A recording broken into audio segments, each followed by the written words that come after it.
నమస్తే, నా పేరు Shivaji. Welcome to our channel. Mithun Reddy గారు బెయిల్ మీద ఉన్నటువంటి విషయం మనకు అందరికీ తెలిసిందే. సో ఆయన రాజంపేట ఎంపీగా నాకు లోక్సభలో అక్కడ సభ జరుగుతోంది, నన్ను నమ్మి లక్షల మంది ఓట్లేశారు, నేను రాజంపేటలో ఉన్నటువంటి సమస్యలంతా నేను పార్లమెంటులో ప్రస్తావించాలి, రాజంపేటను అభివృద్ధి దిశలో తీసుకెళ్లాలని చెప్పి అప్పుడు అధికారం కోల్పోయినాక ఇప్పుడు అనమాట. సో ఇప్పుడు ఆయన ఏవో కారణాలు చెప్పి బెయిల్ పొందినటువంటి విషయం మనకు అందరికీ తెలిసిందే. ఇప్పుడు ఆ బెయిల్ క్యాన్సిల్ కాబోతుందా అంటే అవుననే అంటున్నారు న్యాయ నిపుణులు. సో ఈడీ వచ్చి 22వ తారీఖున విజయసాయిరెడ్డి గారిని విచారించబోతుంది. ఆయన వాంగ్మూలం కూడా ఇవ్వబోతున్నారు.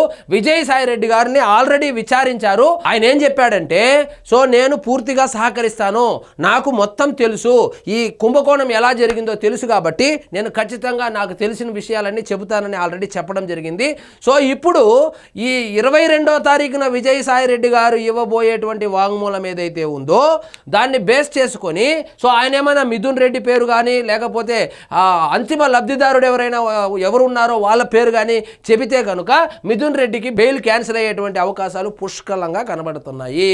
సో మిథున్ రెడ్డిని ఆంధ్రప్రదేశ్లో జరిగినటువంటి లిక్కర్ కుంభకోణానికి సంబంధించి ఈ నెల 23వ తారీఖున విచారణకు రమ్మని చెప్పి సమన్లు అయితే జారీ చేశారు. మిథున్ రెడ్డికి ఈడీ పిలుపు, లిక్కర్ స్కామ్లో 23న విచారణకు రావాలని సమన్లు, 22న విజయసాయిరెడ్డి వాంగ్మూలము. అంటే మరుసటి రోజే విజయసాయిరెడ్డి గారు వాంగ్మూలం ఇచ్చినటువంటి మరుసటి రోజు కావాలనే అంటే వాంటెడ్గా వాళ్ళకి కావాల్సినటువంటి ఇన్ఫర్మేషన్ ముందుగా విజయసాయిరెడ్డి దగ్గర లాక్కొని తర్వాత మిథున్ రెడ్డిని పిలిపిస్తున్నారు. సో మిథున్ రెడ్డిని పిలిపించి అక్కడ బెయిల్ క్యాన్సిల్ చేసి మళ్ళా జైలుకు పంపిస్తారా అనేటువంటి ఒక వార్త కూడా చక్కర్లు కొడతా ఉంది. వైసీపీ ప్రభుత్వ హయాంలో జరిగిన భారీ మద్యం కుంభకోణం విచారణలో కేంద్ర దర్యాప్తు సంస్థ ఎన్ఫోర్స్మెంట్ డైరెక్టర్ ఈడీ వేగంగా అడుగులు వేస్తుంది. ఈ కేసులో ఈ నెల 23న విచారణకు రావాలంటూ వైసీపీ పార్లమెంటరీ పార్టీ నేత మిథున్ రెడ్డికి సమన్లు జారీ చేసింది. అంతకు ముందు రోజు అంటే 22న హైదరాబాదులోని తమ కార్యాలయానికి విచారణకు రావాలంటూ విజయసాయిరెడ్డి ఇప్పటికే ఈడీ నోటీసులు జారీ చేసిన విషయం తెలిసిందే. ఆ తర్వాత రోజునే మిథున్ రెడ్డిని విచారించడానికి తాజాగా ఈడీ నోటీసులు పంపడంతో సర్వత్రా ఉత్కంఠ నెలకొని ఉంది.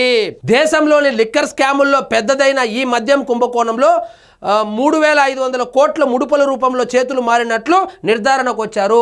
సో ఈ మొత్తం వ్యవహారం ఏదైతే ఉందో ఈ మొత్తం స్కామ్ని డిజైన్ చేసింది మిథున్ రెడ్డి గారే అని చెప్పి అప్పట్లో వార్తలు కూడా రావడం జరిగింది. సో ఆంధ్రప్రదేశ్లో జరిగినటువంటి లిక్కర్ కుంభకోణం ఏదైతే ఉందో ఆ డిస్టిలరీస్ని బెదిరించడం కావచ్చు, అదేవిధంగా జే బ్రాండ్ మద్యాన్ని సరఫరా చేయడం కావచ్చు, కమిషన్లు తీసుకోవడం కావచ్చు, ఈ కమిషన్లు తీసుకున్నటువంటి డబ్బులను మనీ లాండరింగ్కి పాల్పడము, ఇలాంటి అదేవిధంగా మన చెవిరెడ్డి భాస్కర్ రెడ్డి గారికి అయితే ఆయన అయితే కనుక ఆస్తులే కొనుగోలు చేశాడు, రియల్ ఎస్టేట్ చేశాడు అనేటువంటి ఆరోపణలు ఎదుర్కొంటున్నాడు. ఆధారాలు దొరికాయి, ఆయనకి ఇంకా బెయిల్ కూడా రాలేదు. సో ఇందులో మిథున్ రెడ్డి గారి పాత్ర చాలా కీలకమైందని, సో ఆ మొత్తం ఆ స్కీమ్ని డిజైన్ చేసిందే మిథున్ రెడ్డి అనేసి వార్తలు కూడా అప్పట్లో వచ్చాయి. ఈయన అరెస్ట్ చేశారు, జైల్లో ఉండి కూడా వచ్చాడు. సో ఈయన బెయిల్ మీద ఇప్పుడు బయట ఉన్నాడు. సో ఇప్పుడు ఆయన బెయిల్ క్యాన్సిల్ అయ్యేటువంటి అవకాశాలు పుష్కలంగా కనబడతా ఉందని చెప్పి వార్తలు అయితే వస్తూ ఉంది. సో ఇక్కడ చూడండి, ఈ స్కామ్కు సంబంధించి ఏపీసీఐడి సిట్ పలు ఆధారాలు సేకరించి 50 మందికి పైగా నిందితులతో ఎఫ్ఐఆర్ నమోదు చేసి అందులో కీలక వ్యక్తుల్ని అరెస్టు చేసింది. జగన్ మాజీ సలహాదారు రాజ్ కసిరెడ్డి కింగ్ పిన్ గా భావిస్తున్న ఈ కుంభకోణంలో వైసీపీ మాజీ ఎంపీ విజయసాయిరెడ్డి, ఆ పార్టీ ఎంపీ మిథున్ రెడ్డి కూడా నిందితులే. వైసీపీ హయాంలో 2019లో మద్యం పాలసీ రూపకల్పన మొదలుకొని వ్యాపారుల నుంచి కమిషన్ల లెక్క వరకు వీరిద్దరూ కీలకంగా వ్యవహరించారు. అదేవిధంగా విధాన నిర్ణయాల నుంచి రహస్య ఆర్థిక లావాదేవీల వరకు క్రియాశీలకంగా వ్యవహరించారు. పేరున్న మద్యం బ్రాండ్లను తొక్కిపెట్టి నాసిరకం లిక్కర్ కోసం కమిషన్లు తీసుకొని 16 సంస్థలకు 23,000 కోట్ల మద్యం సరఫరా ఆర్డర్లు ఇప్పించినట్లు సిట్ తేల్చింది.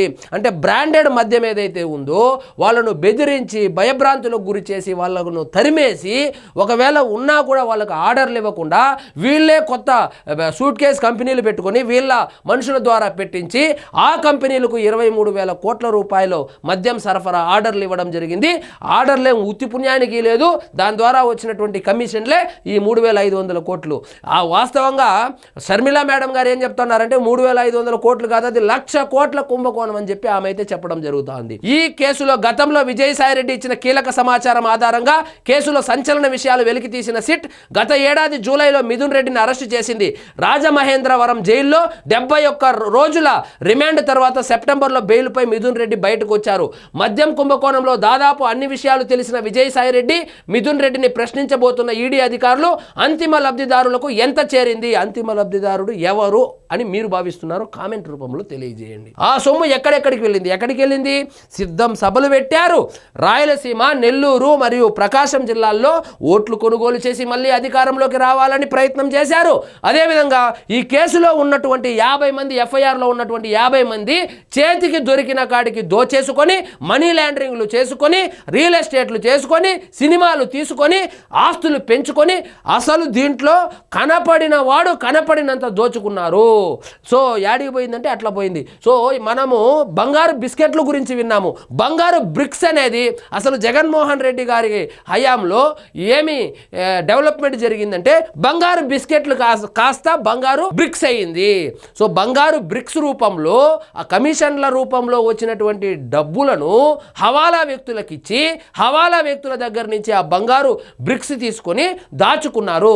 దాన్ని విదేశాలకు తరలించారు, విదేశాల్లో పెట్టుబడులు పెట్టుకున్నారు. చాలా క్లియర్గా మనకు తెలుసు. వాళ్ళు ఇంకా విచారణ అయితే చేసుకుంటా ఉన్నారు. చుట్టూ ఉన్న కోటరీ అమ్మిడిపోతే ఎలాంటి ప్యాలెస్ లో ఉన్న వారికైనా ఇదే గతి అంటూ విజయసాయిరెడ్డి సోషల్ మీడియాలో చేసిన పోస్ట్ తాడేపల్లి ప్యాలెస్ లో ప్రకంపనలు పుట్టిస్తోంది. అంటే విజయసాయిరెడ్డి గారు చెప్పింది ఏంటంటే జగన్మోహన్ రెడ్డి గారు చుట్టుపక్కల ఉన్నటువంటి కోటరీ ఏదైతే ఉందో వాళ్ళు అమ్ముడుపోయారు. వాళ్ళు అమ్ముడుపోయి ఈడీకి కావచ్చు, సిఐడి సిబిఐ వాళ్ళకు కావచ్చు చాలా కీలకమైనటువంటి ఇన్ఫర్మేషన్ని ఇచ్చేశారు. ఆ కేసుకు సంబంధించి చాలా పెద్ద అరెస్టులు కూడా జరగబోతుంది. అంటే ఒక పొలిటికల్ సామ్రాజ్యమే కూలిపోబోతుంది అని అర్థం వచ్చేటట్లు నిన్ననో మొన్ననో సోషల్ మీడియా వేదికగా పోస్ట్ కూడా పెట్టడం జరిగింది. ఏది ఏమైనప్పటికీ మిథున్ రెడ్డి గారికి బెయిల్ క్యాన్సిల్ కాబోతుంది. ఆల్రెడీ 71 రోజులు జైల్లో ఉండి వచ్చాడు. సో ఈసారి లోపలికి వెళ్తే ఎప్పుడు బయటకు వస్తాడో కూడా తెలియదు. ఇది ఫైనల్ కాల్.